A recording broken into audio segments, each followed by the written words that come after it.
अस्सलाम वालेकुम dear viewers. आज मैं जिस टॉपिक पे बात करना चाह रही हूँ उसके दो पहलू हैं। पहले पहलू पे बात कर लेते हैं, वो ये है कि आपके डेज़ ऊपर हो चुके हुए हैं मेंसेस के, और प्रेगनेंसी टेस्ट आपने किया है जो कि यूरिन प्रेगनेंसी टेस्ट है और वो नेगेटिव आया है। पर आपके सिम्टम्स बिल्कुल ऐसे हैं जैसे आपको प्रेगनेंसी हो गई है। दिल ख़राब हो रहा है, मतली सी फी महसूस हो रही है, उल्टी सी आ रही है, स्मेल अजीब सी आपको आ रही है, कुछ खाने पीने को दिल नहीं चाहता, चक्कर आते हैं। तो सिम्टम्स तो सारे आपके प्रेगनेंसी की तरफ जा रहे हैं, पर आपका जो यूरिन प्रेगनेंसी टेस्ट है वो नेगेटिव है। डेट आपकी मिस हो गई है। अब आप परेशान हैं कि वो कौन-सा टेस्ट है कि जो हम करवाएँ जिससे हमें ये पता चले कि आप प्रेग्नेंट हैं कि नहीं। बहुत टाइम ऐसा होता है कि काफ़ी सारे लोग ये समझते हैं कि हम अल्ट्रासाउंड करवा लेते हैं, अल्ट्रासाउंड में तो फ़ौरन आ जाएगा। पर एक और मसला है, जब आपने अल्ट्रासाउंड करवाया तो अल्ट्रासाउंड में भी कुछ नहीं नज़र आ रहा। फिर आप परेशान हैं कि अल्ट्रासाउंड में भी कुछ नहीं आ रहा नज़र, यूरिन प्रेगनेंसी टेस्ट भी नेगेटिव है, दिल भी ख़राब है, डेट भी नहीं आई, आप क्या करें? जी बिल्कुल, एक ब्लड का टेस्ट है, जब आप वो करवाएँगे तो वो बहुत ही ऑथेंटिकेटेड है। उससे आपका ये पता चल जाएगा कि आपकी इवन कितने वीक्स की प्रेगनेंसी है।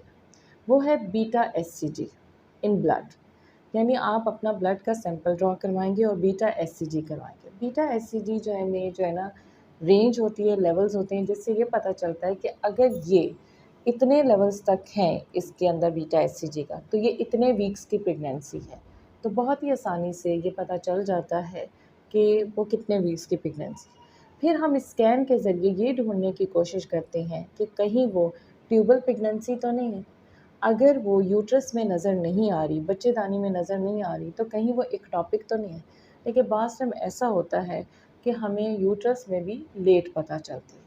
अब मेरा जो दूसरा टॉपिक है वो इसी से ही रिलेटेड है कि पहले में तो केस डिफरेंट था, अब केस ये है कि आपका यूरिन प्रेगनेंसी टेस्ट पॉजिटिव है, आपकी डेट मिस हो चुकी है, आप 5 टू 6 वीक्स में, पर आपके जो है ना बाज़ टाइम जो है ना 5 वीक्स के ऊपर भी अल्ट्रासाउंड के ऊपर सैक नज़र नहीं आता।